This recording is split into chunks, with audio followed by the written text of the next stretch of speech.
that you are a product of time. And therefore, if there's any other great invention, great adventure, great, creation that you want to do, it is going to be a product of how you use your time. I need to say, as much as I'm encouraging you and building you, I recognize that I misuse a lot of time in my life.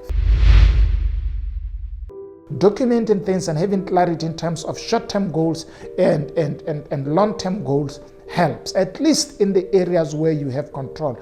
I know sometimes you have inclinations and aspirations that you have in the short term or in the long term that you don't have control over, but try to have control on your now moments.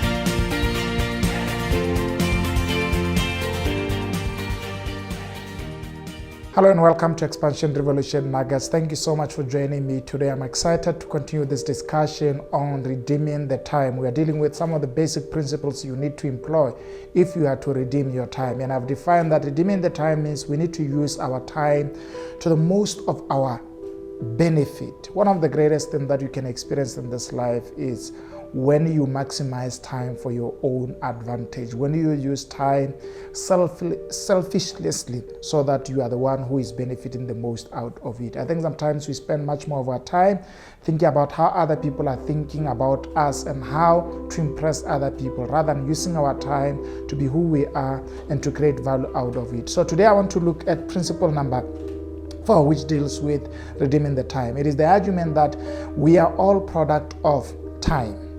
I'm going to say that again. It sounds simple, but it's so loaded. You are a product of time. Who you are now is a product of how you have spent your time in the past. And who you would become in the future is a product of how you would spend your time in the now. So that who we become in the future and who we are now are both a product of time. So I am right now how I used my time in the past. And I will be in the future how I've used my time in the now.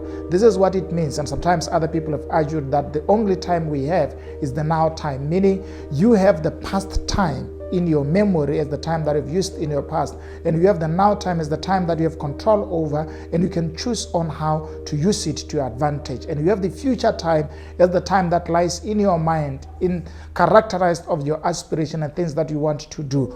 But how you manage the now is the key factor.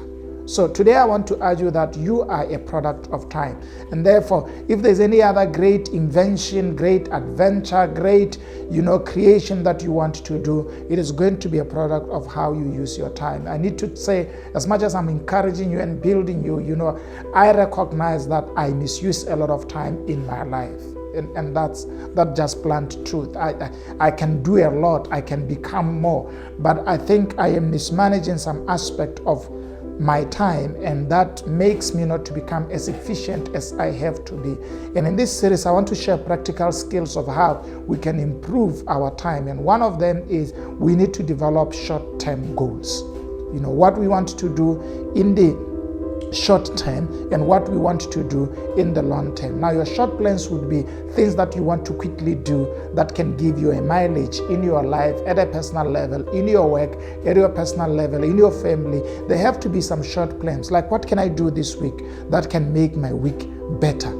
Like, what can I do this month that can change the life of my family to a better place? Like, what can I do this month for God that can contribute into the kingdom of God effectively? So you are thinking about short-term plans that you can do. You also need to be thinking about long-term plans, because the future is coming on you to say, what can I do next year? What can I do in the next 4 months? What can I do in the next 6 months or 9 months that can revolutionize my life and help me to travel and go towards where I want to go? I think if we understand that we are the product of time, and therefore the way to manage time in the now and in the future is through planning.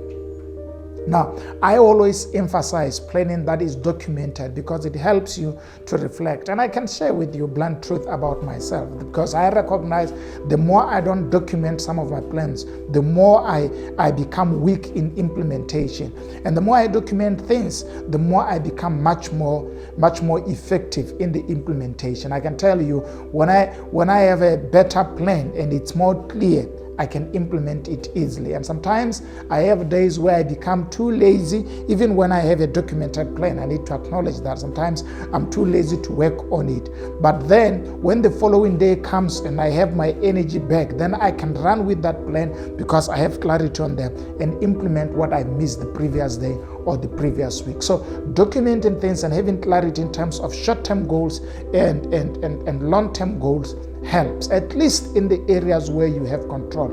I know sometimes you have inclinations and aspirations that you have in the short term or in the long term that you don't have control over, but try to have control on your now moments. Who you spend your time with, what you spend your time on, what projects are you pushing. That helps you to be able to push your time forward. We can't manage time in the now if we are not managing our short-term goals and our long-term goals. That's the starting point. And I'm encouraging you today, think about what you can do this week that can revolutionize your life, and think what you can do in the next month that can change your life, and think what you can do in the next, like December is about to be here, we are in September, so we are 3 months away. What can you do that can help you to conclude this year in a better shape, in a better format, that would say you have been efficient and proficient in the things that you do?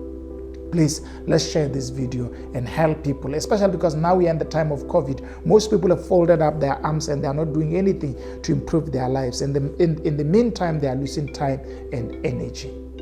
Thank you so much for joining me. Let's see you next time.